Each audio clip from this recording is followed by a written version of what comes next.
Cartoons are just over now. So Yeah, exactly. All right. Well, I guess I'll take it away to begin.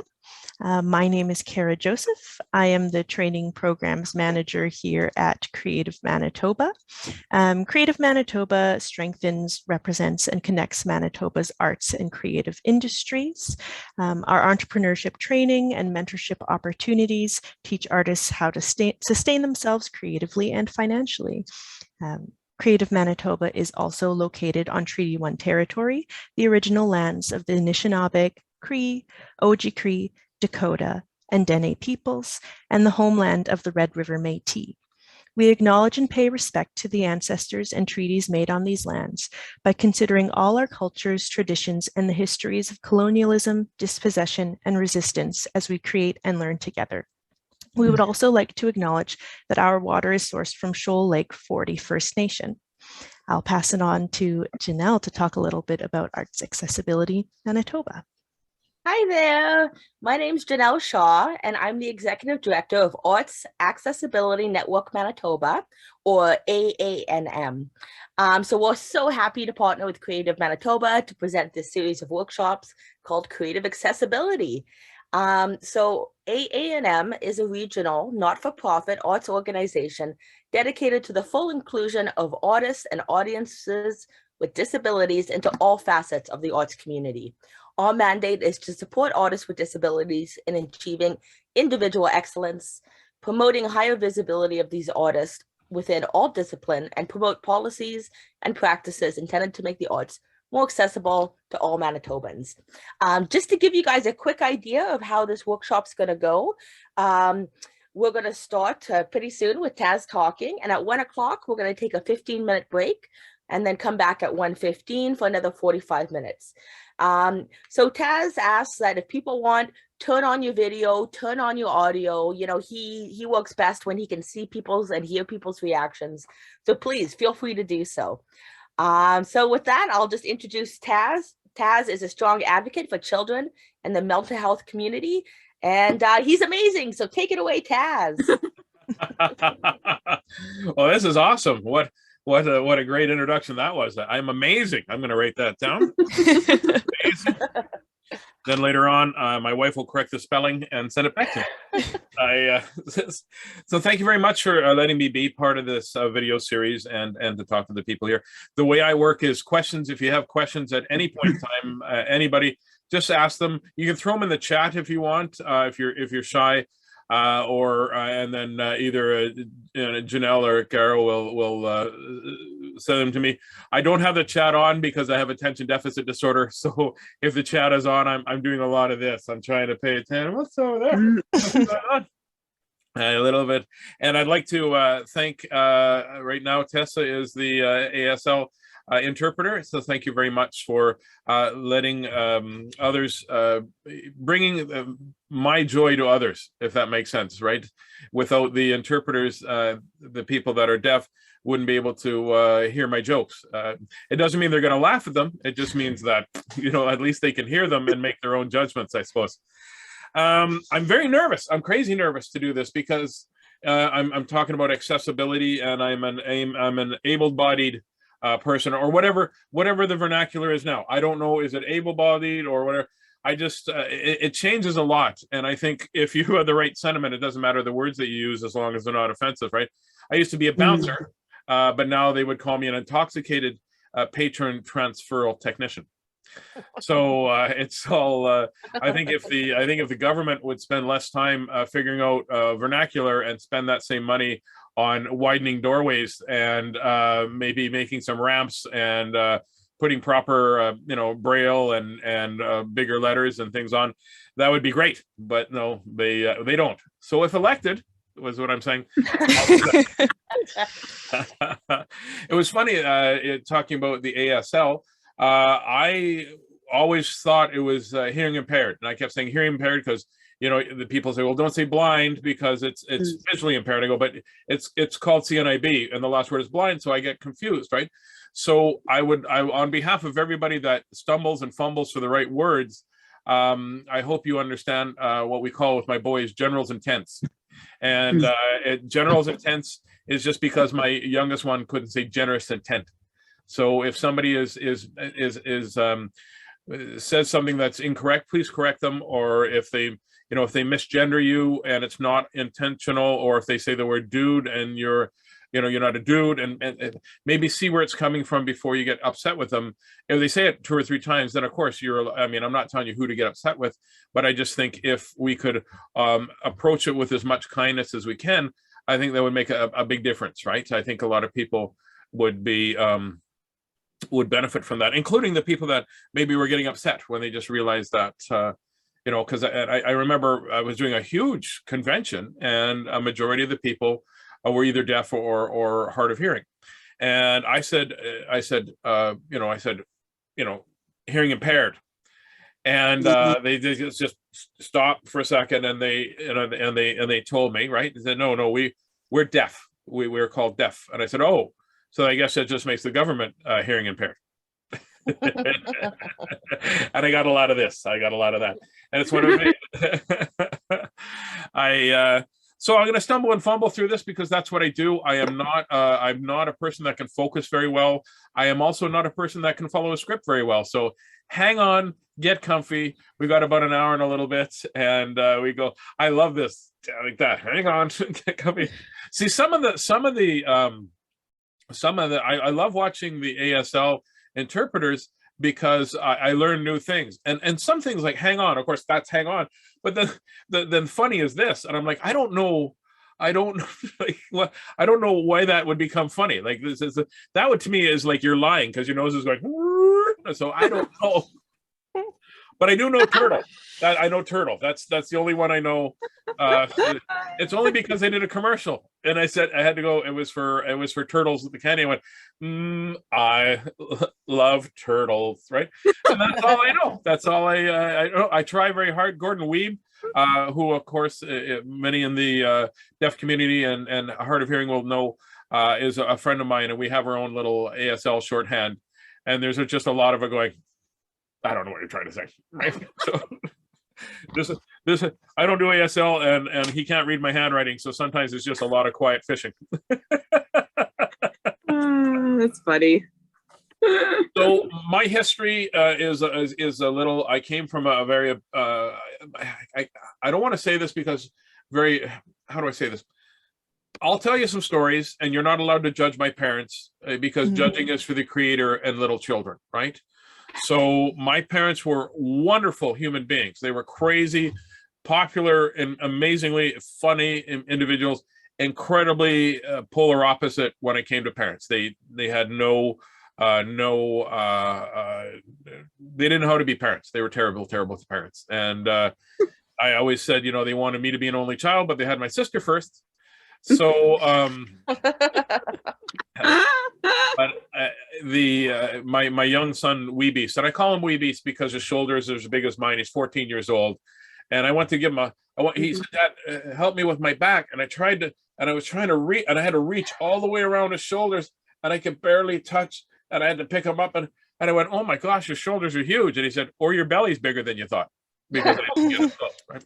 So, and so I like I said, and Janelle and I have had a couple of meetings with my wife and I, and about how uncomfortable I am trying to talk about accessibility when I feel that that I feel like I've not ever been denied accessibility, right?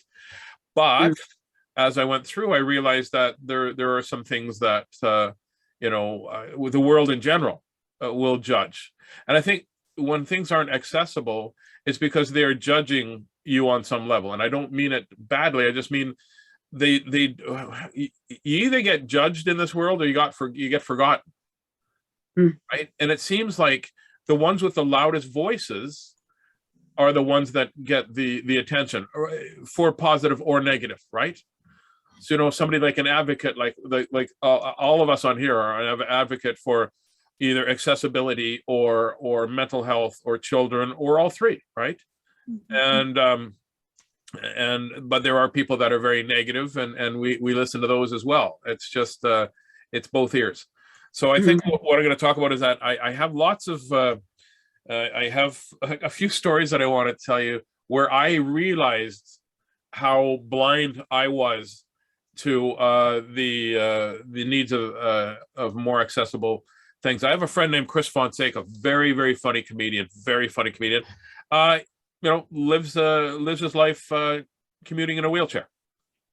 He can walk short. He's got CP, so he can walk short distances, but it doesn't work for him. So, his shoes are his chair, right? And I said, listen, you got your chair and I got my shoes. And he said, yeah, but my chair gets used a lot more than your runners. I'll tell you that straight out, right?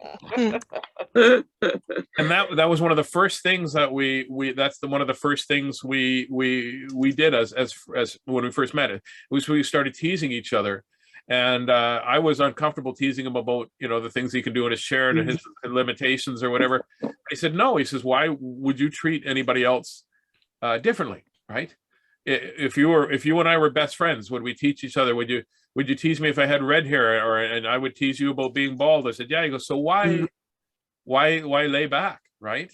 And it was a great conversation, because as a child, I was always told, eyes front, mind your manners, don't ask questions, don't look at that person. Well, I was curious. I met a fellow that didn't have any legs, and I was curious, where are your legs? And I went and asked him, where are your legs? And my father grabbed me by my ear and was dragging me away. And the fellow in the chair said, no, what are you doing? He asked a legitimate question. He had lost his legs as a child when he tried to crawl under a train. And so two things I learned that day is that it's okay to ask questions when you're curious, right? And children are curious. Children have no filter. And that's sort of what makes life great about it. I mean, I was at a school a while ago, and this little girl goes, where's your hair? I said, my hair. She goes, your hair. She goes, where's your hair? I go, it fell off. She goes, did it fall off or did it get sucked in? I go, why would you think it got sucked in? She goes, because there's a lot of it coming out of your nose. Okay, that's the best time. Nose hairs? That's nose hair. That's also, I would assume that was a sign for Lanny McDonald and Walrus. Oh, this is Walrus? Yes. Oh, I'm learning so much stuff. I have a note right here that says, do not bring attention to the ASL interpreters. I'm so sorry. I'm so sorry. And I said, well, there's a lot of it coming out of your nose. And I said, oh, really? She goes, yeah, it comes out your one nose hole, goes around your whole face, goes up your other nose hole. And I said, oh, and you got a booger beard, you got a booger beard. And I just went, really? I'm here to talk to you about bullying. She goes, we already know how to do that here. I'm like, oh, okay, well, how about not bullying? And so he says, she goes, yes, stop, everybody, stop it. Stop bullying. The fat guy wants to talk about bullying. And I know I'm heavy too. The other day I was digging around on my belly button looking for lint. I found a skidoo suit, right? So I know. And so Chris, I learned two things from asking that fella: that it's okay to ask questions. Probably time and place is important. I didn't learn that. I'm 55. I probably will learn that soon. Time and place, and also I never ever played around trains again. Right, and it was a learning on a couple levels, and so I'm always curious, right? I'm not curious anymore about if you want to tell me a story, that's lovely. I think as an adult, I sort of lost my ability to just ask questions, right? That I think are gonna I never want to embarrass anybody. So if somebody wants to tell me, what their ailment is or why they're in a chair or whatever, I find that fascinating, because I find the human body fascinating, and I find the brain fascinating, because for something that runs your body, it could sure be an asshole to you, really. I mean, I'm not going to lie to you, and maybe I should have said, asshole, but there, I said it 3 times just to people have to do it. Yes. I'll make sure to mark the recording as not appropriate for children. Oh, okay. Sorry. I didn't realize kids were. Well, do you want me to just do it again? We can just edit that part. No, just keep going. It's fine. I'm teasing you. Oh, good. See, I love being teased. And then that just, to me, teasing is a way, it's a form of acceptance, right? And there's a fine line between Yes. teasing and making fun of. Teasing is, teasing, if Janelle and I were teasing each other, it's because we have a mutual love for each other. And I'm not trying to make her feel bad, and she's trying not to make me feel bad. And we sort of know where the line is. We won't with new people until that line is drawn, right? But I never make fun of somebody, because why is that? I mean, in school I did, because that's we knew no different, right? See, with all my undiagnosed mental health issues as a child, right, what we call invisible disabilities or whatever, instead of challenges, right? And my challenge was paying attention, because I have attention deficit, ADHD, ADD. I can't just say ADD without saying attention deficit disorder, because, many years ago, a lady yelled out, "That's an alarm system." Like, what? ADD is an alarm system. I said, "No, that's ADT." She goes, "What's the difference?" You don't want attention deficit disorder alarms. I'll tell you that straight out. Somebody in my house has got a knife. I got a blue bike. My dog's name is Kevin. Bye. Gotta go see my auntie. So when I met Fonseca, I learned very quickly that it's okay to tease, right? Lovingly. And it's okay to ask questions. And then after having a friend that's, wheels, his mode of transportation is a wheelchair. And even then, right there, I just stumbled over, because we're so afraid of saying the wrong thing that we will shut down and ignore the problem, right? We won't move forward. That's where you and I differ a little bit, because you just correct me, right? And if anybody on here, if I say something that is not what's appropriate, right? It's like saying little person or midget. Like some little people like little people, and some people they like that other word, and you don't know, right?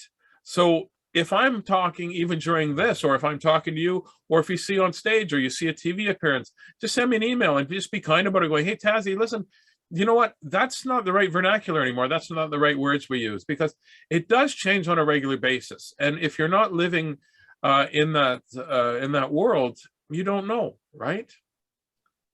And it breaks my heart when I hurt people's feelings. And because I am a big softie. I really am. I kind of look. I look like, right now, I look like Fred Penner if he collected money for the Irish mob.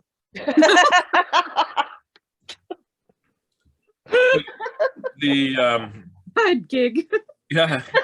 And I think the other thing we have to understand too is about, I think society would be better if we weren't getting angry for others,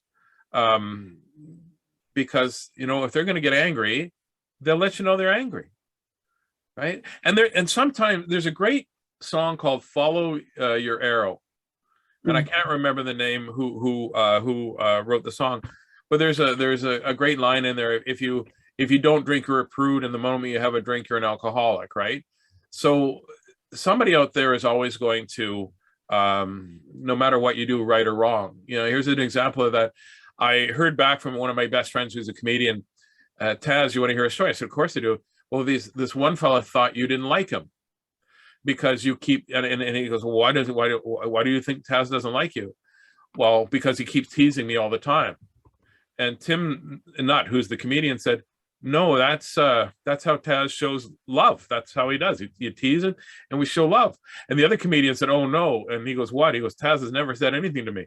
So there's no winning, right?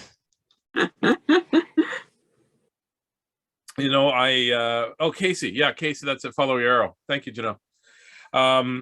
So we're doing Chris and I are doing a number of shows together. He's very funny.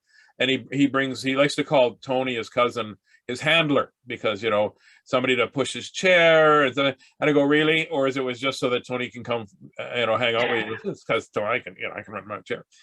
We were at an event one time, and Chris says, would you help me go to the washroom?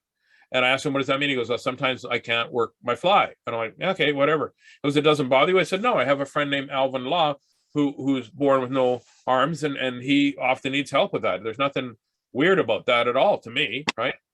So Chris, we go to find the accessible bathroom, and it's up a flight of stairs, a small flight, as the manager liked to point out. And so it's 1, 2, 3 stairs, and then a landing, and then the doorway, and then the washroom, right? So Chris goes, before you help me up there, go check and make sure it's actually, oh yeah, for sure, go through, and oh, big washroom, great. I said, yeah, it's great. You can reel around in there, not a big deal. Okay.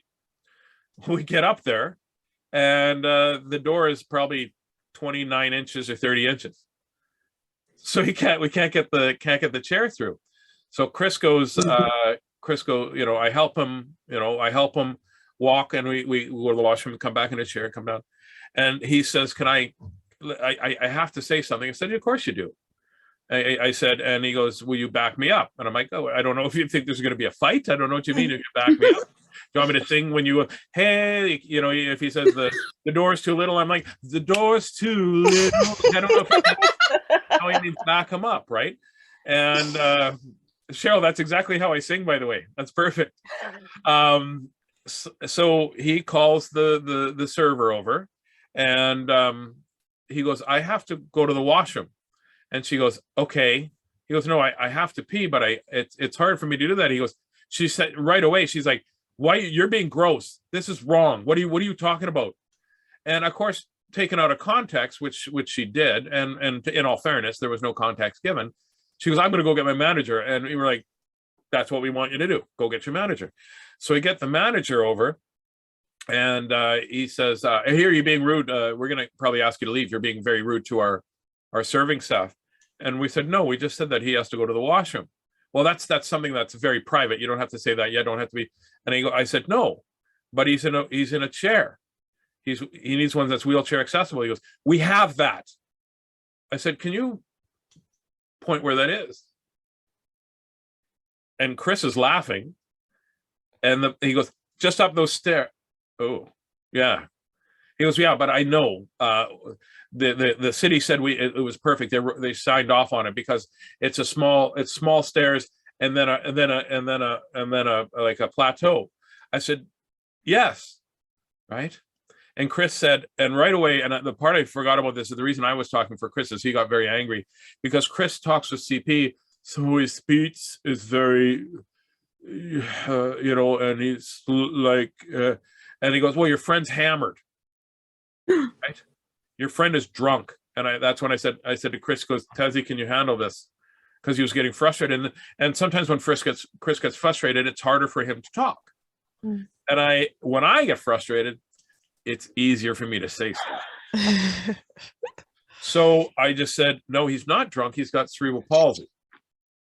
And you could see the guy try to Google in his head cerebral palsy, right? Like he could just, but he obviously didn't know about that. So there you go. We just sort of let that one go. And so he said, well, what's the problem? How come you can't get up those stairs and through that door? And Chris said, because I'm not a transformer. Yeah. Which made me laugh. And the fella didn't have a clue that, the door is, the city said it was okay. Well, the city's wrong. I don't know which inspector came or if you just sent them pictures or whatever. But you can't get through a less than 30-inch door. I don't know what I think it's 36 or 34. Correct me if I'm wrong. But you know what? In all fairness, I've been back since, and that doorway is open, and they've created they put a ramp on the one side, except the ramp comes right close to a wall, and there's only probably about 2 feet to try to turn the chair around. So there was no winning in that situation, right? Mm-hmm. But what bothered me about that situation was the attitude of the staff and the fact that the city signed off on it, right?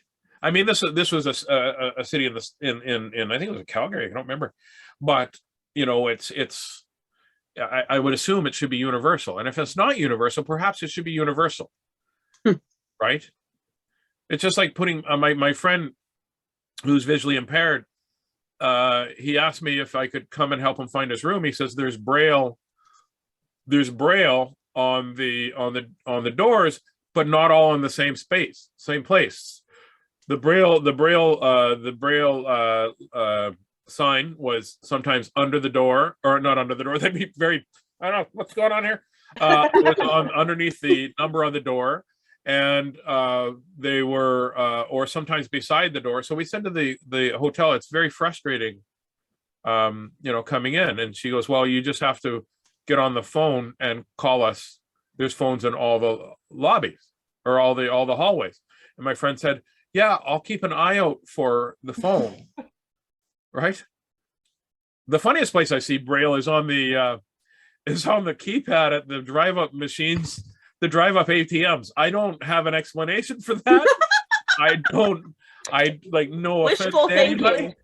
Pardon me? Wishful thinking. Yeah, no kidding, right?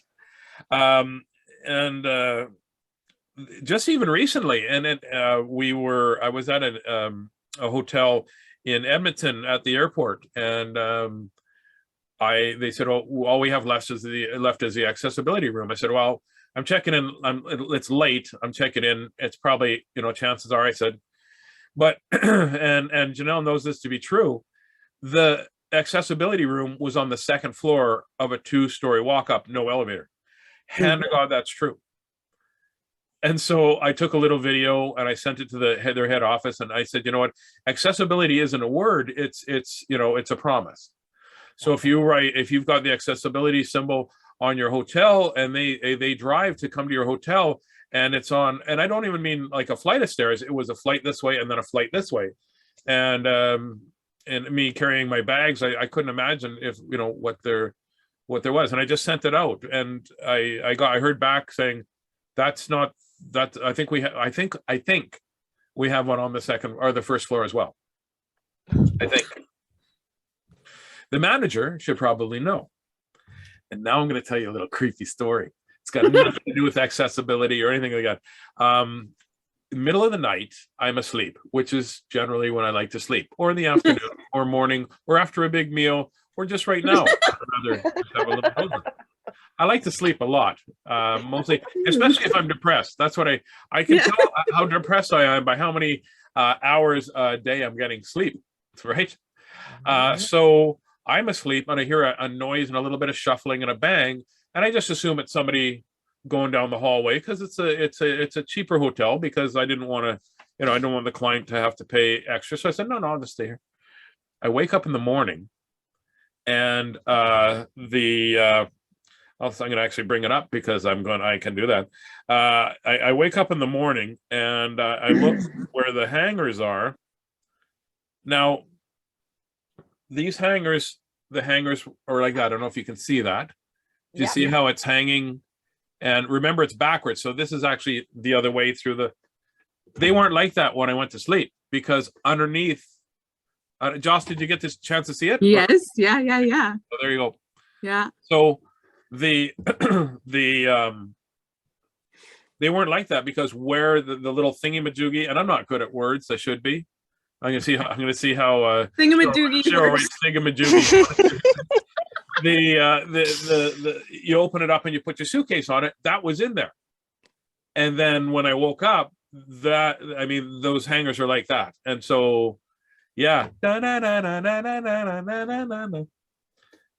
So apparently it's accessibility to the paranormal, but it is not accessible to those that may or may not need a chair.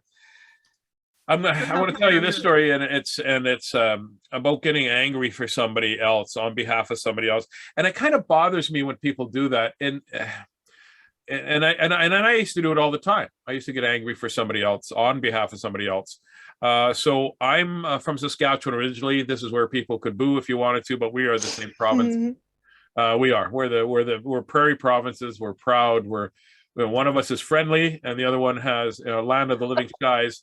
Which, by the way, I don't know if you've driven in Winnipeg or Manitoba. Maybe learn a zipper merge before you put friendly on your license plate because it's also the arson capital and the car theft capital for the longest time. So I'll stab you and take your vehicle and start you on fire. Would you like a cookie? But it's friendly Manitoba. Saskatchewan is land of the living skies, which means bugs, millions and millions of bugs. They put then that was on the license plate because land of the greasy windshield wouldn't fit, is what I think. I'm flying into Regina from Winnipeg, which is weird because our airlines don't understand where Saskatchewan is in relationship to Manitoba, where Manitoba is in relation. You can't just fly Winnipeg, Regina. You got to go Winnipeg, Calgary, Vietnam, Regina. Like it's a sort of a weird.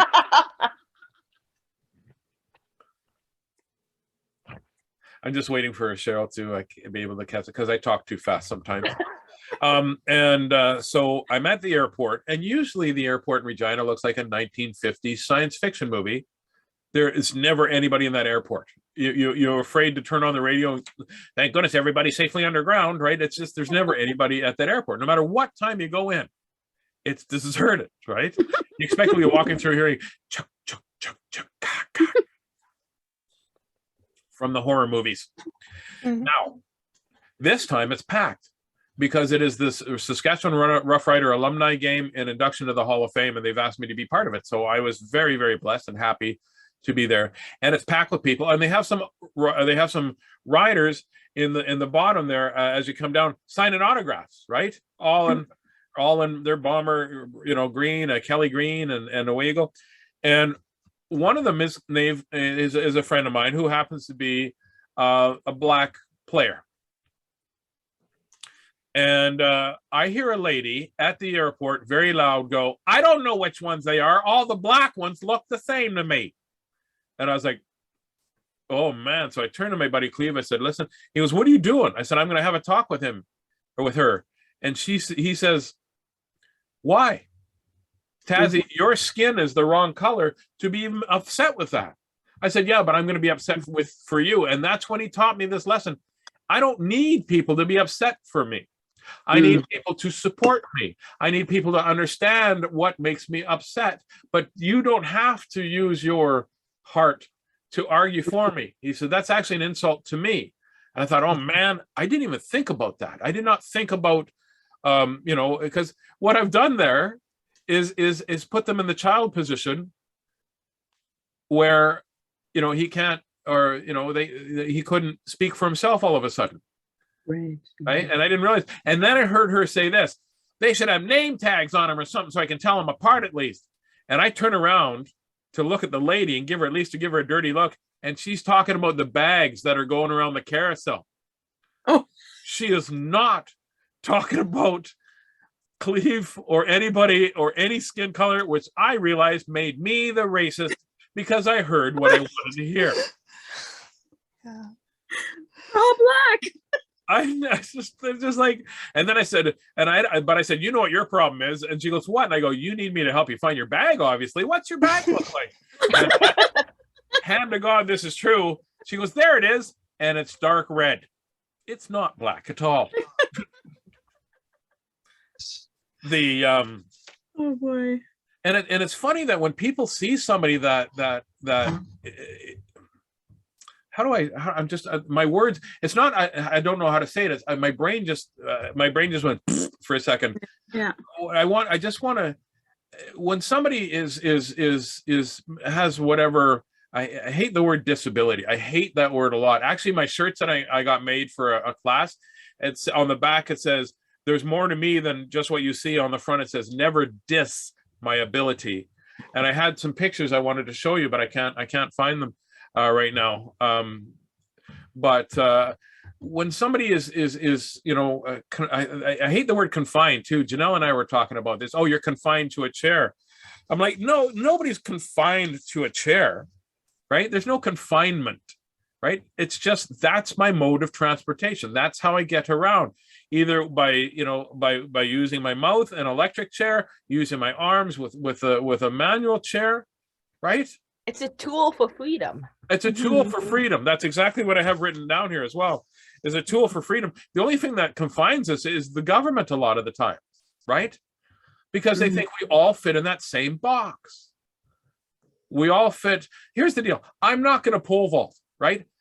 You can, you go, I'm Tazzy, pole vaulting, but it might be a hobby of mine, but you can't make that. I'm telling you, it's not, because I don't know what the tensile strength of a pole vault is. But I also know my teachers would see me, and they would, and this is going to make my teachers seem like not good people. But a couple of them I know, because I was the loud kid. I was also the chubbiest kid. They would treat me incredibly bad. Like, I remember them making me do long jump. They signed me up for long jump. I'd stand up right now, but I'm not wearing pants. But I'm actually wearing shorts, gym shorts. Well, they're my shorts, so they're just shorts. But I'm going to tell you, long jump, not so much long as deep, really. And hurdles. They made me do hurdles. He goes, well, it'll build character learning to do hurdles. First of all, I was a 200-pound, 12-year-old kid. Hurdles, right? I'm trying to get over my life's hurdles, let alone real hurdles, right? I'm trying to get over my own brain hurdles, let alone physical and ones that are put there to try to make me jump over.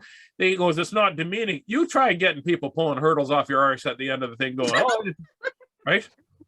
I just went through them. I was just a beach side of beef. Bing, bing, bing. They said, oh, you have to make it look like you're jumping. I said, I thought I was. I just, right? Gravity affects me a little more than you, sir. That's the way it works. Like, just make it look like you're jumping. Yeah, make it look like you're jumping. Well, here, if you can see sunlight under my feet, good for you. That's me to make it look like I'm jumping, right? Yeah. And it's sort of I see this a lot too, where all of a sudden people who are confined to a chair, other people feel, or whatever your visual malady might be, right? Mm-hmm. You see, and I'll put a note. I'm going to write something so I get back to where I need to be. But on a side note, which my whole life is side notes, by the way, anybody that's seen my show knows that side notes is my ADHD. That's what it is. But we are doing a plebiscite one time, we being Chris Fonseca and I, and it was for a program that we produced for the Winnipeg Comedy Festival called Best Medicine. I didn't want to call it Best Medicine because that's whitewashing the whole thing, right?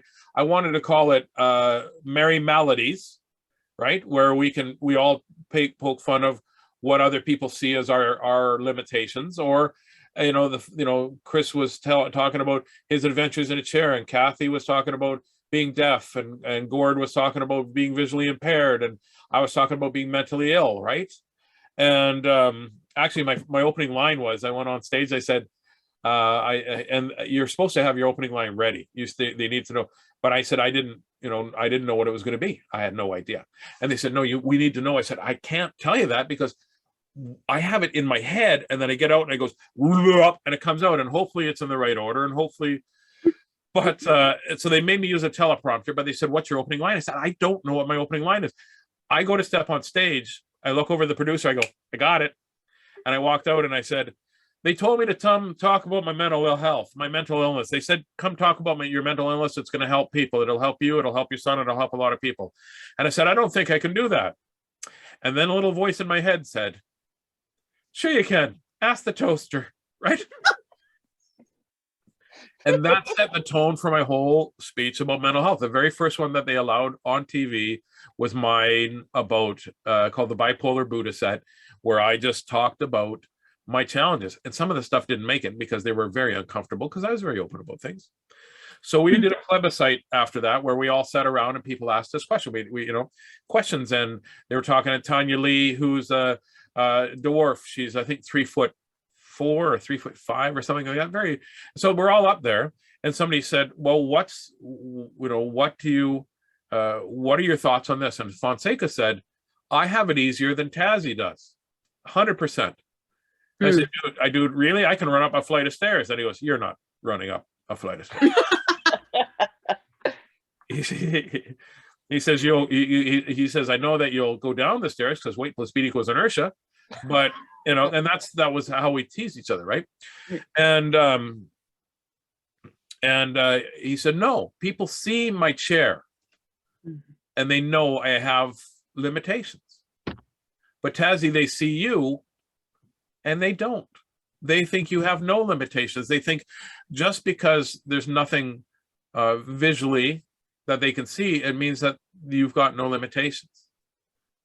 And I almost started crying. I thought that's a great way to, because I was having trouble at that time. This would be, I don't know how many years ago, many years ago. Anyway, we were having, I was having trouble getting into schools to talk about mental health, and I was getting in, and I would tell people I'm depressed. Oh, what do you have to be depressed about? Or I'm anxious. What do you have to be anxious about? Well, first of all, because nobody seems to understand me. That's a pretty good one, right? Mhm.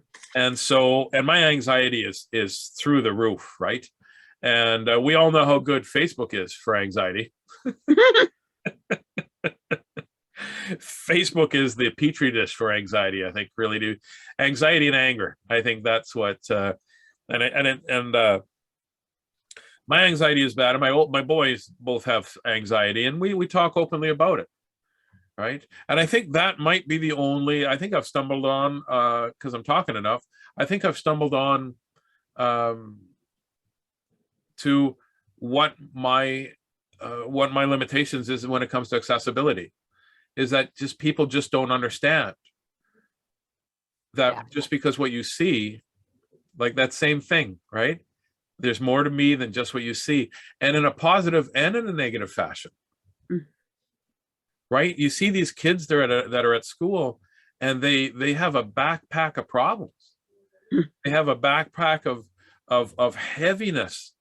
So they act out, or they don't pay attention, and all of a sudden, well, why, it's their fault. And sometimes it's not. Sometimes maybe their mom and dad were like mine, were alcoholics and violent.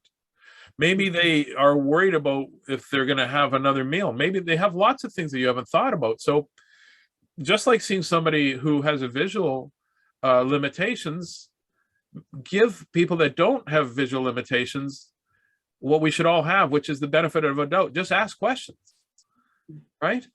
I can't hear very well. I had an accident a while ago, and my hearing is really bad. My hearing is it's so much worse than it was. My whole life right now is listening and then trying to figure out what rhymes with what that person said that fits the situation. The other day, some lady came up to me. Everything's the other day to a comedian. Quite a while ago, a lady came up to me and said, "You're awesome." And I said, "Oh, thank you very much. That's really kind of you to say.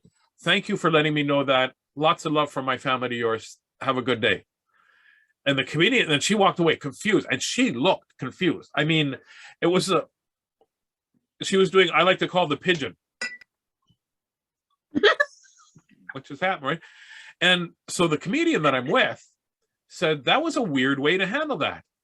And I said, was that a weird way to handle that? And she says, well, I said, well, I just thanked her for her opinion, and I was happy with it. She goes, what do you think she said? I said, oh, she said, Tazz, you're so awesome. She goes, no. She said, Tazz, you're an asshole. Which, if you think about it, I reacted the perfect way for her to, she's like, oh, thank you very much. Thank you so much. That means a lot to me. I appreciate your opinion. And I it feels really great. Thank you very much. Lots of love. Have a good day. Thank you. She's driving home going, the other part of me is like, why would she think that I was that? Why did she think I was such why would she be upset with me? But I didn't have a chance to, maybe it's self-preservation. I don't know. Right. And somebody said, why don't you get hearing aids? Well, because it's been a very tough 2 years and I can't afford hearing. They're really expensive. The one I looked at were like $4,500 or something. And I think that might've been each, like, I don't know. And my first thought was, well, can I hear with just one ear? Like, that was my other thought. And then I thought saying, pardon me, is free. So that's the, and that's the other thing too, is that people, when I don't know if people that are hard of hearing feel the same way, but when, and my family does it, and they don't mean to. I mean, I got a lovely, great family. I got a wife that loves me, and I got 2 boys that are awesome a high percentage of the time. But I can't hear, and I go, pardon me, or I have to lean forward, or I say that again. And it's like people are getting frustrated. They get mad at me because I can't hear. Really? What if I went into anaphylactic shock? Would you be angry at that? You're just doing that for attention. Stop doing that, right? It's just something I can't control. And I know, and I know it's frustrating. Yes, I should go and maybe explore hearing aids a little bit more. And I just, to be honest with you, I don't want to spend the money. And I know that's maybe, and I don't know what it is. I don't know if anybody else is in the same boat, but especially when I have, if I could spend that money and go to a school and teach people about mental health and things like that. So Yeah. I've never, pardon me? They got to bring back those cones that they used to use in the Civil War. I do that. I do this every once in a while. And it helps. People don't understand. It does. It does. I do the Oh. same thing.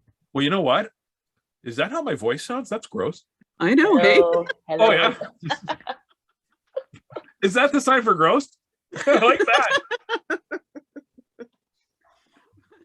I like the Civil War guys. Yeah, they're gonna and then later you can call people for the hunt. What? I don't know. It's funny. I went to get my hearing checked too, and the lady said, "There's nothing, according to my machine. There's nothing wrong with your hearing." And I said, "Pardon?" And I wasn't joking. I couldn't hear her tone of voice. Right. Yeah. Right. And it's funny. You should just. I've got dyslexia as well. I also have something in my eye, and I know it's my finger, but I have dyslexia as well. So people will just use the subtitles when you're watching a movie, so you don't have to have it so loud. And I'm like, I have dyslexia. I've never read as much as when I have watched a movie, to be honest with you.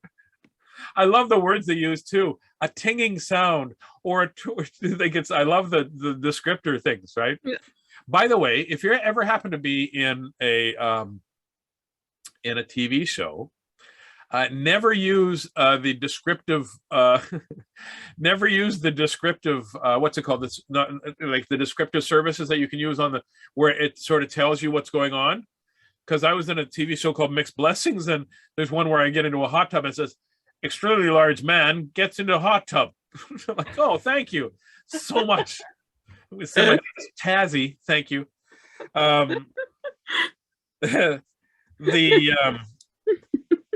my gosh, my heart is just like hummingbird right now because I still am so anxious, and I don't remember where I was. Anxious. That's where we were. That's awesome. So I was telling you that my boys both have anxiety, and it can be debilitating sometimes, right? And I can't. I talk to a lot of people that there's some people, because my Big Daddy Tazz and Friends is usually a fundraiser for something, something like mental health or things like that. So there are people, and we have great talks. People that struggle with their anxiety, their sobriety, their mental health, and a lot of them don't want to come out because they're going to get judged. They feel that people can see right into them. People can see that, and I started talking. Sorry, I didn't finish the sentence. There's either no punctuation with me or no sentence ending. It just ends in the middle. But I'll be talking away. I mean to say something, and all of a sudden I just go purple monkey dishwasher. Right? It doesn't make sense. But what a lot of people I know. I've met a couple of people that are they've lost their vision. They've lost their vision, and they're new to being visually impaired, or they're new to being deaf, and the anxiety that they feel trying to navigate a world, right? I have a friend who is now going to be in a wheelchair for the rest of his travel days, and that's how he's going to travel, right? And he goes, I don't like going to places because I don't know if my chair will fit. Right? He said it was easy. You guys all came over, we widened the doorways, and we made transition steps, and we changed it into a roll-in shower, and and things like that. He says, but if I go somewhere, you know, I always go to the big box stores, and I don't go to these little boutique-y things because I can't, you know, I don't know if I can go in there. So even if the how many times can I say if the? I sound like I'm trying to start my car in the winter. If the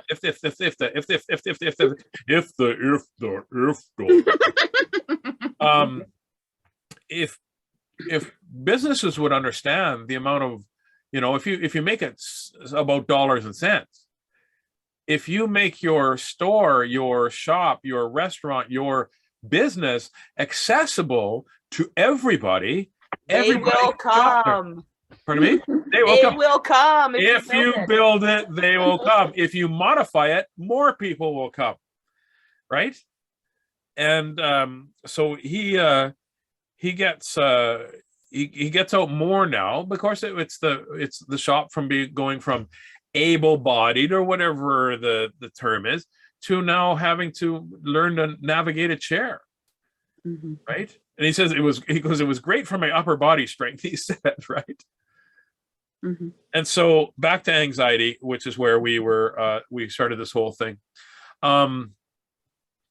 My boys both have anxiety, and I was, you know, I'm very upset about that. And not upset that they have it. I'm upset because I know where they got it from, right? You see, the first time I went and saw a psychiatrist about my mental health, and it took everything for me to go see a psychiatrist. People go, oh, you know, you're weak for this and you're weak for that. You're weak for asking for help. Well, guess what? The hardest thing to do, the most courageous thing that you'll do, is ask for help. And I had to ask for help, and I went and saw a psychiatrist, and I told him all my, you know, I guess I'm bipolar. I have this and this and this and this. And he goes, well, I said, do you have any suggestions? And I swear this is true. He said to me, we'll probably don't have kids because we don't want to pass that damaged part of your DNA onto another generation. And he's a doctor. He's got a DR in front of his name, and he's got letters after the name. He's smarter than me. He's way smarter. But I found out that just because you're smarter than me does not mean you're wiser than I am. Doesn't mean that you're not compassionate. I think doctors and clinicians and first responders, they need to take a compassion course. I think they need to take an all understanding course. And so that you understand that when somebody is having a mental break, it's not up to you to make sure that they're back into reality, and it's not about exerting your power over that person. It's about keeping them safe and yourself safe, of course. So if so-and-so thinks that he's the Messiah and he wants to rob this, you know, liquor store with a piece of toast because that's what the Messiah told him to do, then let them believe that they are that and get them under control. One of the first things they say to somebody that's having a meth in the throes of meth is that, are you thirsty? Because they become very thirsty. They offer them a bottle of water, and it de-escalates so quickly. Right.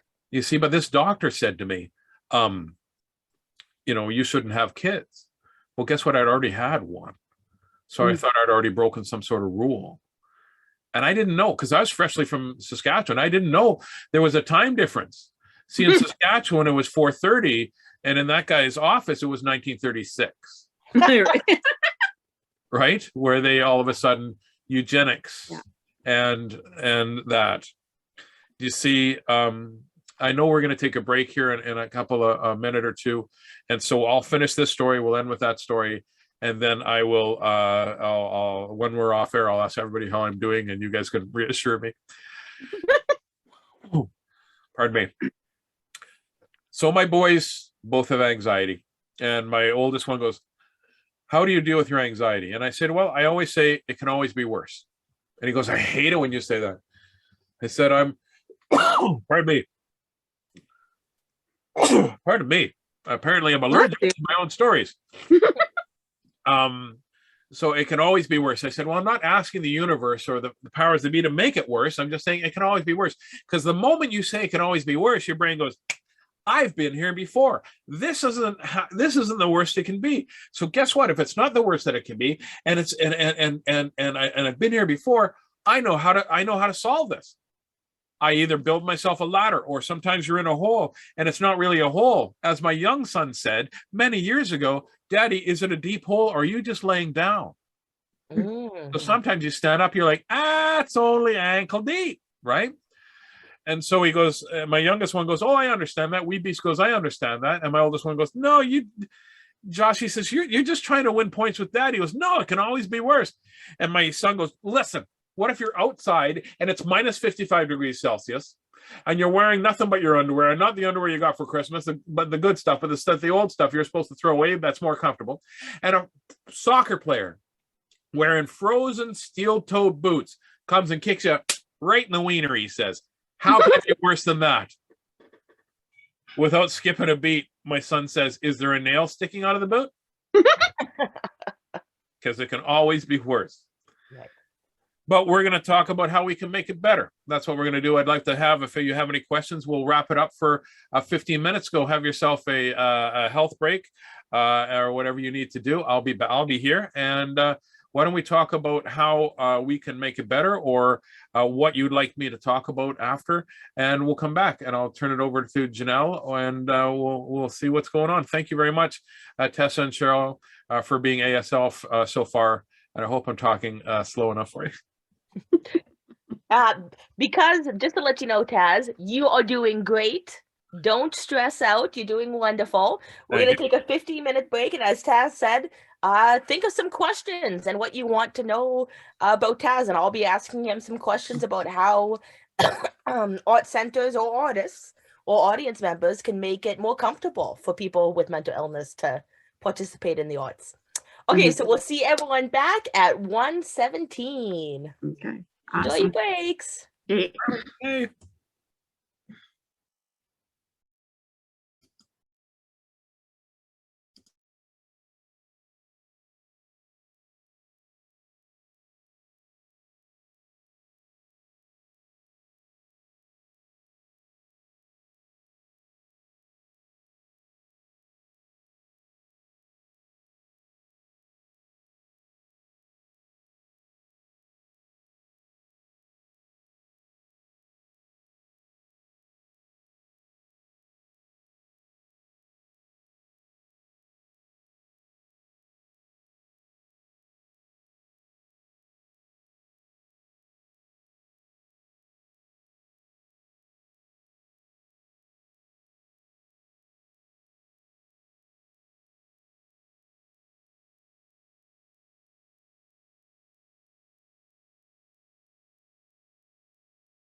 So we have about 1 more minute of a break and then we'll get started.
All right, so our break is just about over. If folks want to turn the video on and we can start the Q&A with Taz.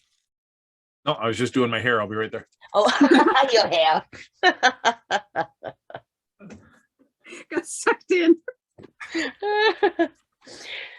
Well, I think what we'll do is I'll get us started with a question, but folks, think of your questions and you can turn on your video and ask Taz directly. So I run an arts organization, so I'm going to kind of ask you a question from our point of view. I'm always interested in what we can do to make both our audience members and our artists more comfortable and welcomed in the space. So I'm wondering, what can I do as an arts organization to make folks with mental illness and visible disability anxiety more comfortable? Should we do things like let you know the time that things start and end? Do you want to see information ahead of time? What can I do to make you more comfortable? Yes, lots. Good. No, pardon me. I just want to make sure there's nothing in my beard like a chicken wing or something from the, one of the things for me is having proper lighting and sound and having a few meetings ahead of time so that it can put any anxiety aside. One of the things that really is frustrating, I have a client that I have to do something for them this week and early week, and they have gotten me no information. And I understand, and it's a fundraiser and things like that. And I understand that as an artist, I understand that. And as a producer, I understand that. See, when you're producing a show, you only have to concentrate on your show.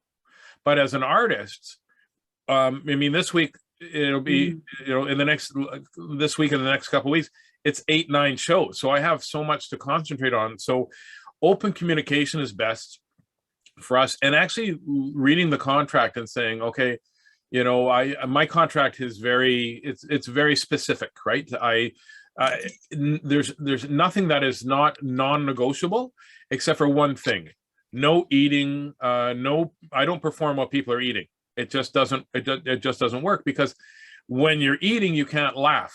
We've actually had somebody choke, and we're like, oh, okay. Then they're like, oh, that guy's okay. Back to the comedy. We're like, no, it's pretty much over now, to let you know, right? And it's just mutual respect between the two. It's not when I walk in there, it's never my show, and it's never the producer's show. We are putting on a show for the people that come, right? Mm-hmm. And so I try to take my ego out of everything. And I had to do this a lot when it was, when we were, how do I sound this without sounding pompous? I was getting paid really well, and I was having really big shows pre-COVID. Then COVID came along, and we were performing like we are now, just to a computer and to some web platforms that were not ready for this, and we had to stumble over it. And so people said, I'm not doing that. I'm so used to playing for thousands of people. I'm not going to do it. I need to feed my family and my addiction, which is making people laugh and feel good. So I had to take my ego out of the equation. I think if you take your ego out of the equation in anything in life, it's going to be easier with you. You see, the first time we had to perform in front of anybody, I was at Rumors Comedy Club, which is my favorite club to play. But there was no audience, Mhm. and nobody had really mastered Zoom yet, and nobody had, so when I had to do that, it was me playing to a camera with a couple of other comedians around, and there was some echoing, really bad feedback, echoing, so they had to stop me, and we had to try it again, and then they had to stop me again. And outside, I'm like, hey, yeah, this is awesome. This is the learning curve we have to do. And I offered to go first because I was the most seasoned professional, but I wasn't mentally prepared for how devastating it was not to be able to hear people laugh. And I went on and I did what I could, and it was terrible. It was horrible. I got to my car and I cried. I wept. I bawled. I was like, you know what? My career is over. I can't do this anymore. And it's just, and then my phone started making bling, bling, bling. I kept getting messages, and somebody wrote, "It was hard to watch, Tazzy, for you, but please, thank you. Do it again. We needed this. We needed this. Thank you, thank you, thank you, thank you, thank you." So you see, it's always all about the crowd. And if you're in the crowd, shut up when you want to heckle. Seriously. Where else do you heckle? Right? I'm an artist, not according to the Canadian government, but I am an artist. Manitoba government, yeah. And I say that because comedians are not allowed to apply for the same arts benefits on the federal level, and we're going to change that as a group. Janelle and I are, for sure. We're going to start. I should mention, I did check with Canada Council for the Arts, yeah, and they do consider comedians artists. Oh, that's weird, because a lot of the arts grants that were available were denied to us. Oh, so I will talk. We have a union now. Yeah, we talked because I contacted them on your behalf. I contacted Winnipeg Arts Council, Manitoba, and Canada Council. Oh, that's to verify, awesome. And they all said yes. That's awesome. That's great news, because during COVID, when they were available, I got denied. I was denied. So anyway, it might be a new addition. Canada Council. That's it. Yeah, don't make Tazzy mad. But back to heckling. If you feel like you need to say something, here's what you do. Don't. It's very important. I mean, and people heckle or people get upset, or if you're at a comedy show, just keep quiet. We're not there to talk to you. If you're there to talk to your friends, you picked the wrong venue.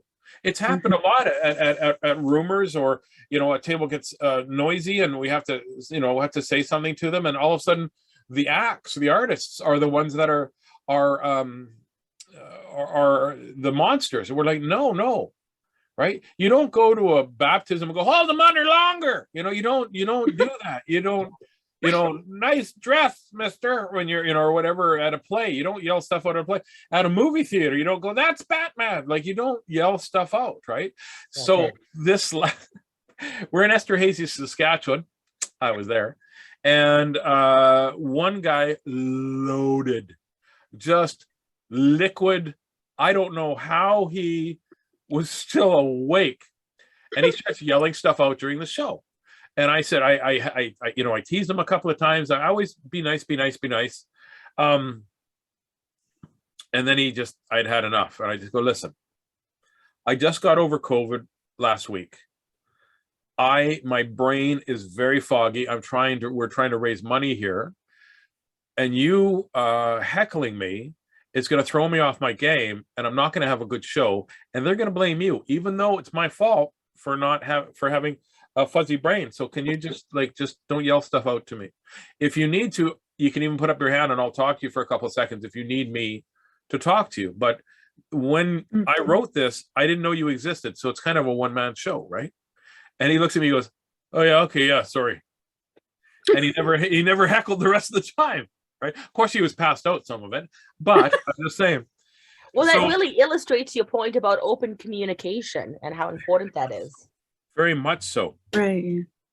And the other thing that you can do is just like you said, it's just open communication and in a timely fashion, and understand that when we ask for certain things on contracts, it's my contract is all based on what I think is best for the audience.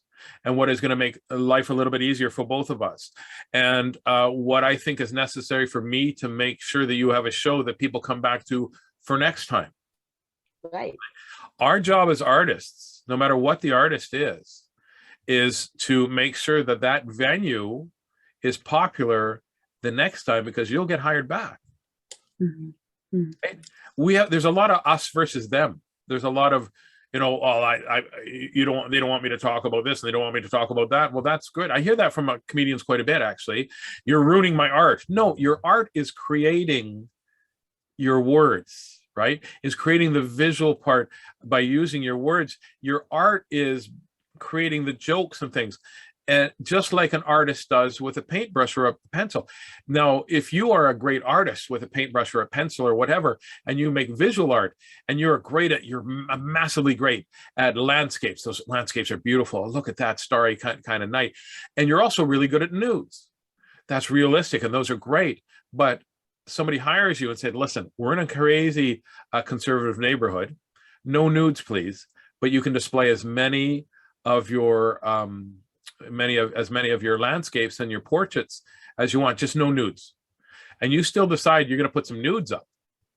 Well, you're damaging it for everybody, right? You're showing that you're not a team player. You're living with your ego. You're making the person that hired you look bad, and you're offending the people that are paying money to come and perhaps enjoy your art again and again and again and again.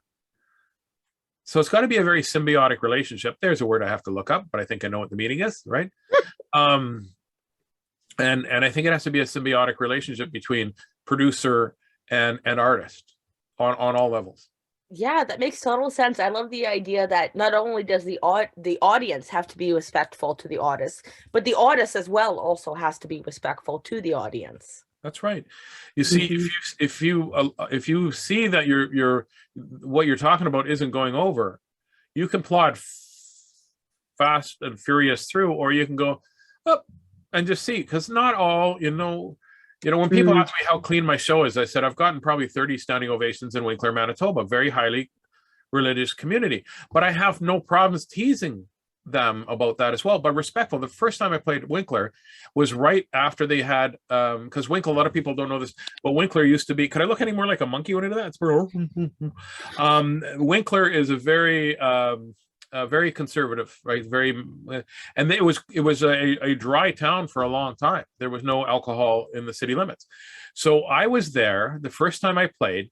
I was there when they had just had the vote whether or not to leave, to have and so I brought out a blank piece of paper and I said, "Oh, I got it right here." I said, "Do you want to allow alcohol within the city limits of Winkler? Yes or no? I'll keep driving to Morden for my booze." And it was like 1, 2, 3, 4 seconds, right? And then I went, "That might have been the line." And I went, "Wow!" And they cheered.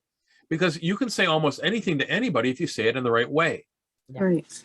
And it's important to talk to the artist about and make sure you have the right artist, right? There's been a couple of times where I've lost events or gigs to somebody and I said, "Oh, do you mind me asking who you hired?"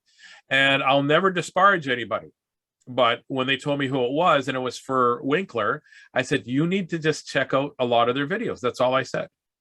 "Well, can you tell me?" I said, "No. It's not my job. It's you as a producer to make sure." I will not disparage any comedian because it's not my job. As a booker, because we're also bookers, my job as a booker is to choose the right act for the right venue. Because a lot of bookers don't do that. They're just like, "Okay, here, this is what I think you should have."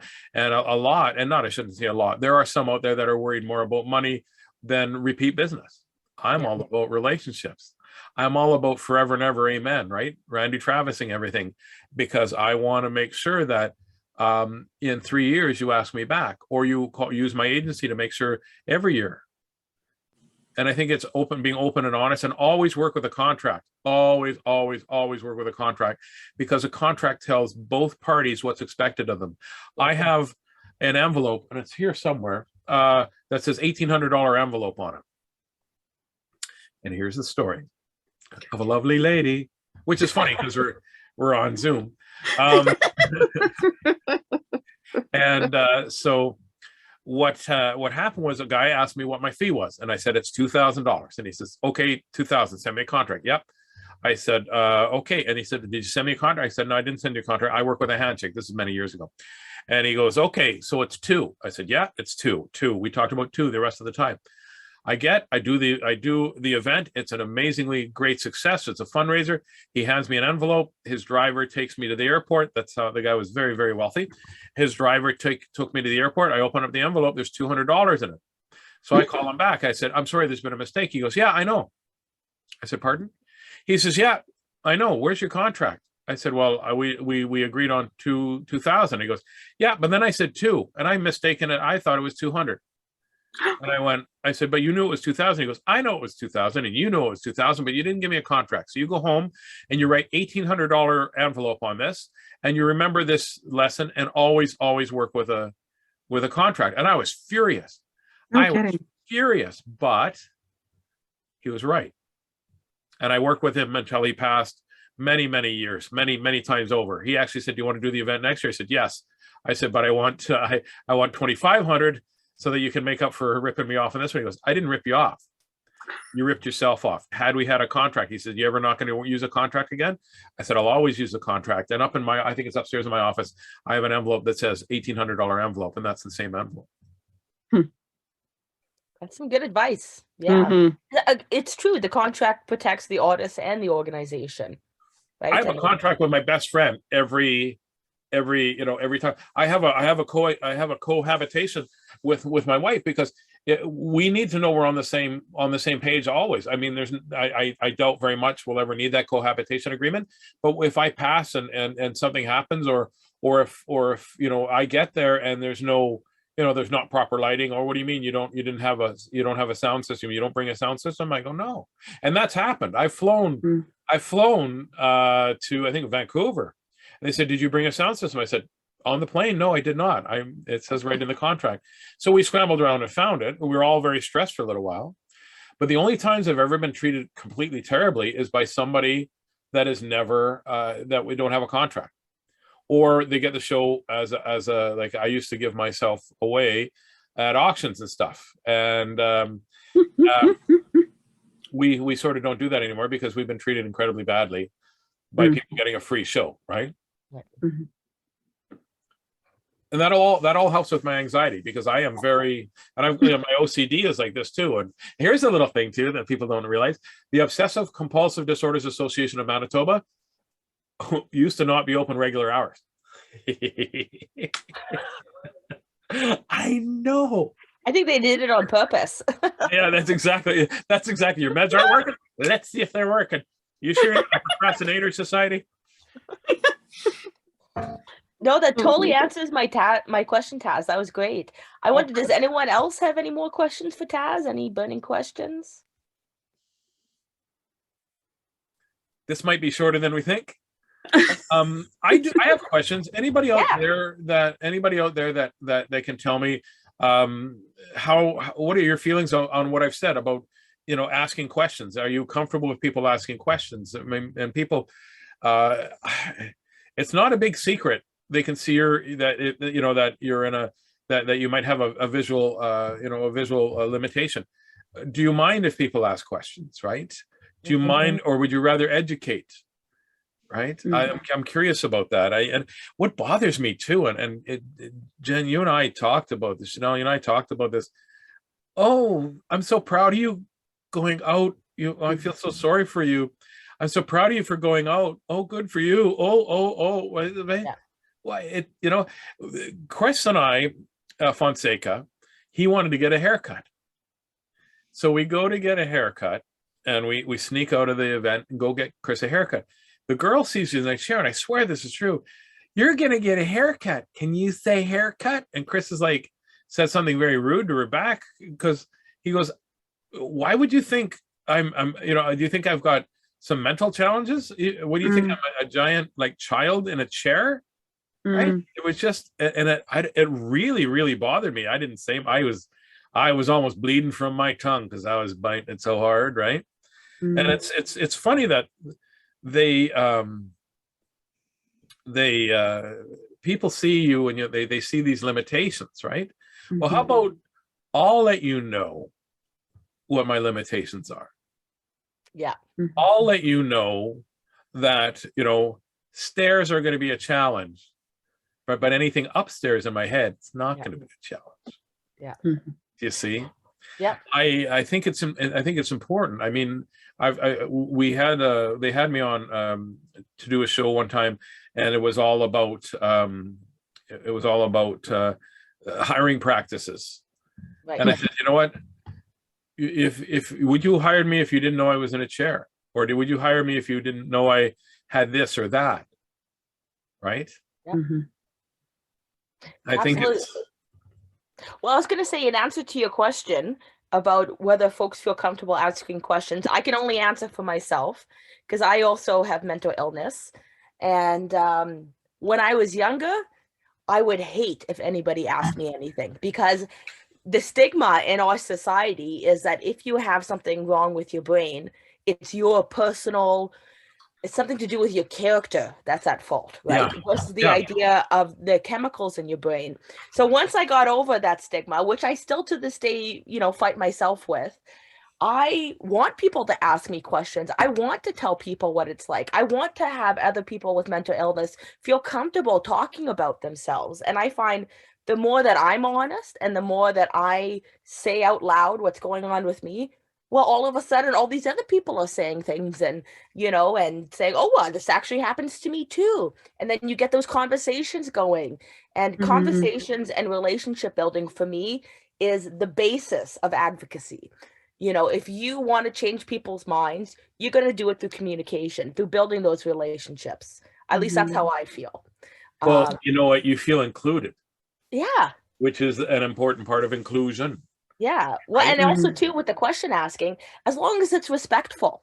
Yeah. That's what it comes down to, right? If someone says to me, oh, you have mental illness, do you mind if I ask like what you deal with? Absolutely. But if someone says, oh, you got mental illness, oh, you must be crazy, eh? Or not safe around children, or just things like that, well, that's not respectful, and I'm not going to respond to that. And exactly, because people get their information about mental illness by watching CSI and Law and Order and stuff, where they're like, people with bipolar disorder kill people all the time. And I'm thinking, I had one guy go, hey, you're bipolar, do you kill people? I go, I'm thinking about it right now, like seriously.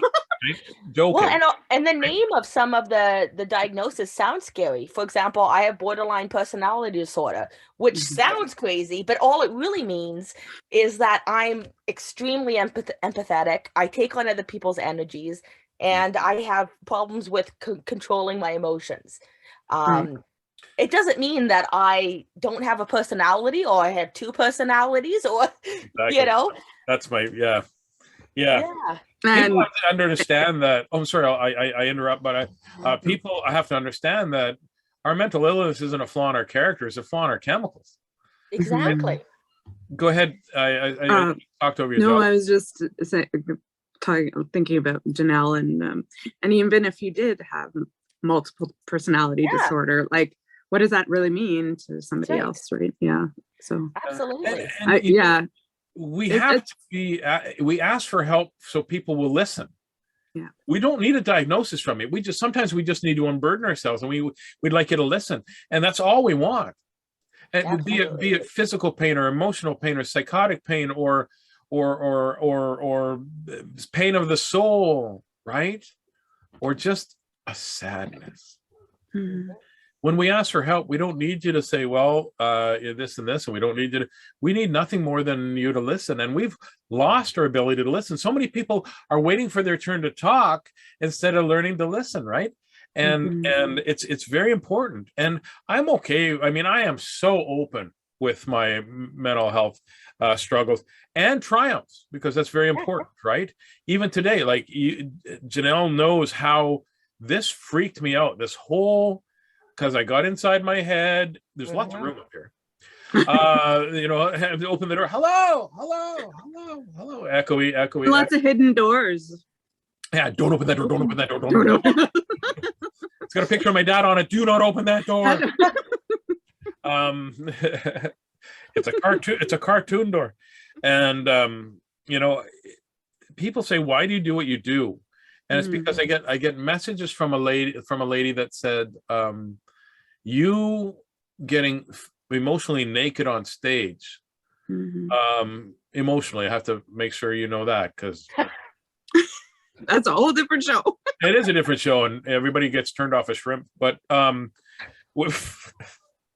anyways, I should say the second thing that popped in my head. I think I made the ASL lady laugh. That's awesome. I think I made Tess laugh. Okay, I can't. Where was I? I had an idea. Why do you do what you do? The lady said, you getting emotionally naked on stage and being so uncomfortable makes me more comfortable with myself. Absolutely. And my job, my goal in my job is to talk myself out of a job, so that I can just, I can go back to being a comedian, and I don't have to be an advocate for mental health. I don't have to be an advocate for accessibility. I don't have to be an advocate for those that are different, because guess what? We're all different.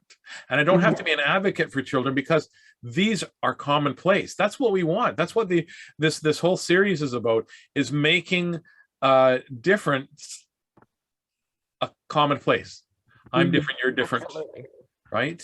Yeah. And when the government understands that the vernacular that they use and the contracts that they have are so specific, or they're so generic, right, that it doesn't include everybody. Yeah. And it's okay. You're not going to like everybody. Not everybody's going to like you. So why would you expect everybody to like everybody, and vice versa? But like I say to the kids, it's always about being kind. It's okay to get mad. It's okay to be sad. It's okay to be frustrated with the situation and not like the person you're talking to, but be kind. ABK, always be kind, right? And be kind to those that are being kind to you is very easy. Yeah. But being kind to somebody that's not being kind to you, that's hard. Yeah. Accept that challenge. And we forget to be kind to the most important person in our lives, which is us. Yeah. You know, I always say stand up for yourself, and often stand up to yourself. Yeah, absolutely. And I mean, to kind of go off what you're saying, I mean, this is a bit of a controversy in the disability community, but I wouldn't want to get rid of my disability. For me, it has so many benefits as well as so many downfalls, right? It's not just all negative. For me, I find, because I have these diagnoses, I can make friends easily. I'm very empathetic. I can understand the situations. And if I didn't have that mental illness, well, I might be a bitch, you know, I might not be as nice as I am, because I feel like I have that superpower. And you might not understand others. Exactly. See, yeah. When I started understanding myself, I understood other people. And never forget that you opening up about whatever struggles you have, physical, mental, emotional, spiritual, whatever, and being open about it will change lives. It opens space for others to talk. That's right. And I was in Sioux Lookout one time, last minute gig. I went there and I was like, it was inconvenient to get there, but I knew, for some reason, I knew I had to get there. And I often ask the universe for a sign that I'm on the right path, right? You see, I always believe that the universe is the universe has a plan for me. Not always while the stuff's happening. I'm not going to lie to you. Not always while stuff is happening. But afterwards, you look back, and you go, oh, this is going to happen if this and this didn't happen.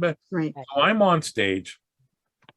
And I said to the universe, because I live with self-doubt. Is it okay that I said that? I live with self-doubt all the time. I think I'm a piece of junk a lot of the time. I think I'm not effective. I think I'm a sham of a human being. But because I listen to the negative things that people have said to me over the years, that's what lives in my head. Not the you're well, you're going to be okay. You're doing a good job. Even I'll get a standing ovation. I'll come off stage. I go, I guess that was okay. And they're like, you got a standing ovation. I went, yeah, but I can only see where I screwed up. Right. Like, right. So I'm on stage. I'd ask the universe, listen, I need a sign that this is what I should be doing. This mental health talk, right? get off the stage, and I think it's illegal now, but I hugged people back then, and everybody was, I don't know if COVID, you're not allowed to hug during COVID. Just hold your breath for a couple minutes. I don't know how long hugs are for a couple minutes. Oh my gosh.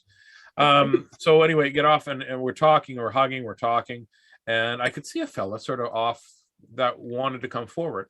So I just sort of, I walked towards him without actually walking towards him. And he stood there. And I said, oh, I'm going to talk to you. I waited till the crowd, and I talked to him, and he said, the only reason I take my medication is because my wife and my doctor make me. I said, okay, fair enough. I said, it's a good start. And I go, do you need a hug? And before I even got the word hug, he grabbed me a hug, and he held me, and he's holding me, and he goes, I said, brother, your wife and doctor are keeping you alive. I'm going to say this without trying to break down. And he said, no, Taz, you just did that. He said, I'm just going to go home and kill myself today because I'd had enough being like I am, because I felt so alone. And you taught me that you can live with this and you can thrive on this. And it's not a death sentence. Medication isn't a death sentence, right? So he said, I'm going to go home and tell my wife that I was going to take my life, and her and I are going to the hospital, and I'm not leaving until I get help. And he walked away. And I said, I'll be right back. And I went into the room, and we're back behind the doors, the hotel hallways that are like Narnia or whatever back there. And I just burst into tears because I needed that validation. And I'm crying, and I felt like an idiot because I'm crying, and then I hear behind me, and I look, and the organizer and the producer we're all crying, right? Yeah. Because you can make a difference by just listening. You can make a difference by just being there. You can make a difference by telling people how hard it is. It's not easy. Right? It is not easy. And there are going to be moments that don't make any sense. Like I did a show, and I got a standing ovation. Guy in the front row in a chair stands up out of his chair, and I'm like, what just happened? He goes, I can stand up. You're not a healer. Says, well, you're a healer, but not like that. You're not so it just happened, right? So there's going to be times in your life that are awesome. Yeah. And you put those in your heart so that you remember them for them when the times aren't awesome. And that's what life is. It's ups and downs. And you can put your hand out, and hopefully somebody will help you up, or somebody, you put your hand out and somebody can pull you down. And what we want to do in this life is teach people. I have something that I'm starting called mental health, MENTELL health, which is men talking to men about mental health. And the tag is going to be men helping men survive being men, because we've grown up in such a toxic society. Grow a pair, be a man, all that stuff. Yeah. Apparently, men are born with this magic tool between their legs that makes them completely impervious to all emotion and stress. And no, it's not true. Do you know how many times I've heard this? I don't want to go on a medication. It's going to change me. I'm like, good. That's what we want. Right? If you have a headache, I don't want to take any medication because then the headache's going to go away. No, right? And they'll put you, there's all kinds of medication. It's going to take a long time, sometimes 6-8 weeks before you realize the medication is taking hold, and then it might not even work. It's everybody's a little bit different. Clonazepam is about this big. It's about the size of an ant's testicle. Like, it's tiny. It's really tiny. And they go, this is for anxiety. And I'm like, okay, I don't think that's going to work for me. I have big anxiety. I don't know if this is for the occasional, no, I have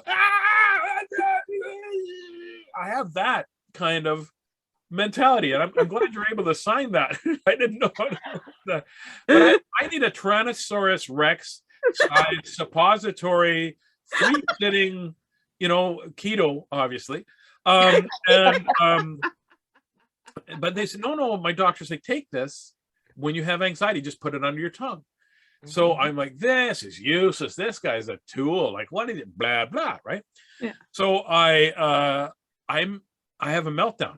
And I mean a proper meltdown. Like life is terrible. I can't, and my anxiety, and I can't breathe. And I'm trying to 1, 2, 3, 4, 5. It's not that I'm a piece of garbage. So I take that pill under my tongue, right? And I'm like, I can't do it. About 3 seconds later, I'm like, Puff the magic dragon lives by the sea. And I take 2 and I'm like, I see fields of green, red roses too. Hey, is that a unicorn trying on my shoes? And I think to myself, what a wonderful world. Oh, yeah. It's all about doing things to take you out of your comfort zone so that you can be comfortable being everywhere. Because we all deserve to be ourselves. We all deserve to feel self-love. We all deserve to have ourselves surrounded by people that care. Medication will help doing that. Cognitive behavioral therapist, CBT, and CBD works really well. I use omega-3. I use vitamin D. I use CBD, and it helps. But you have to take that first step. And it's the most terrifying step. It is so hard to ask for help. It is, but it's so funny because if you break your leg, you have no problem asking for help. Exactly. When you start feeling sad or weird in your mind, you have a heart attack. Yeah, no problem. But you have a broken heart. Right. You hold that in. It's the word mental. People focus on the mental part and they don't focus on the illness part. Well, people don't get your mind is a part of your body. Exactly. It is a physical disability. It literally is. But because our mind is what we think with and what we place our kind of existential self in, we separate it from the body. But it's not. And it can break down just like anything else. I'll riddle you this. What if we called it a brain disorder? Would people be so, right? Yeah. It's a brain disorder. Oh, you say mental illness. Somehow we're supposed to be able to stand on your own 2 feet and pull yourself up by them bootstraps. Well, I can't see my feet. And I don't know if I'm wearing bootstraps. It could be a flipper and a rollerblade. I don't know what's down there right now. Well, that whole teaching kids grit and like, what does that mean?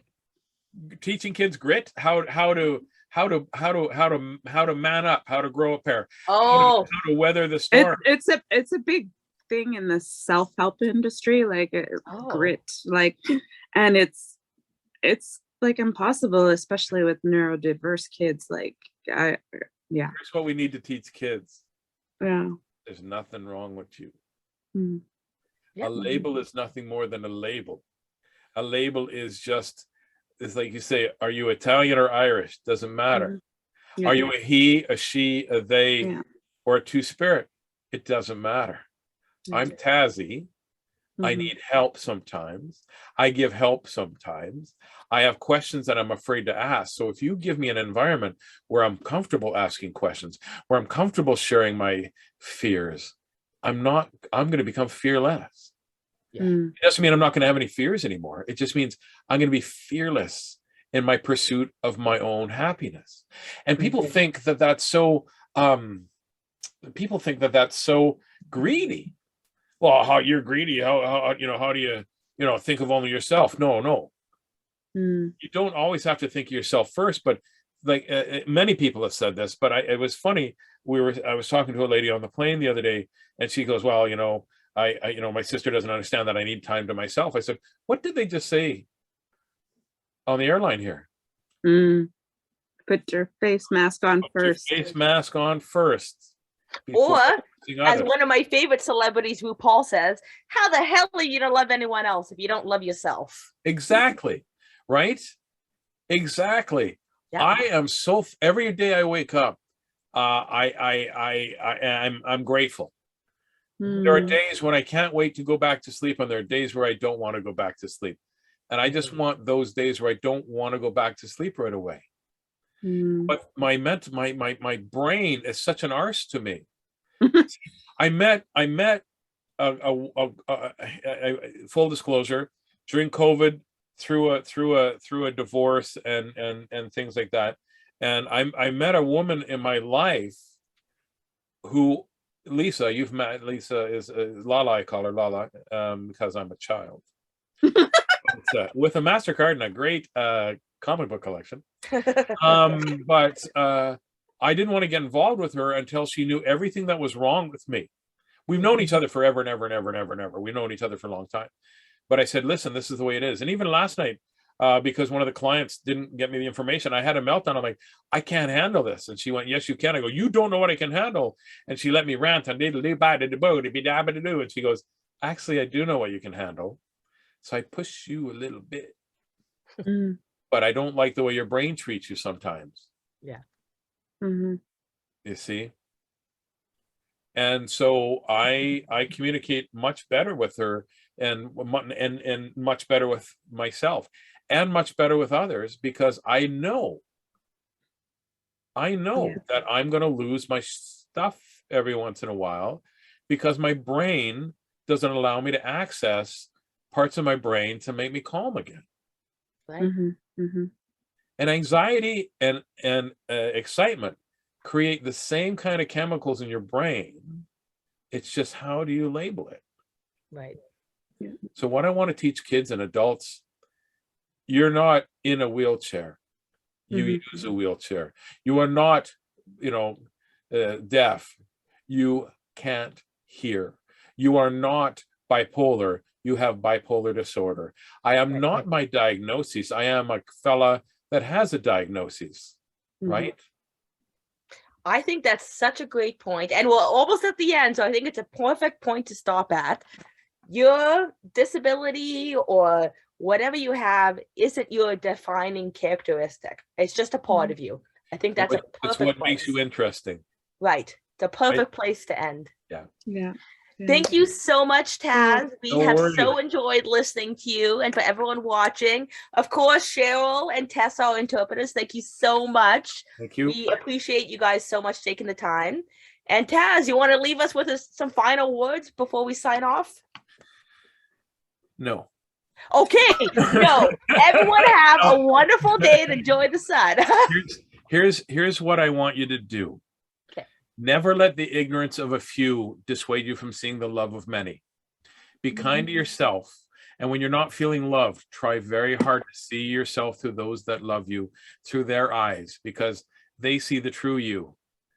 You only see your flaws sometimes, and they see you as not flawless, but lovable.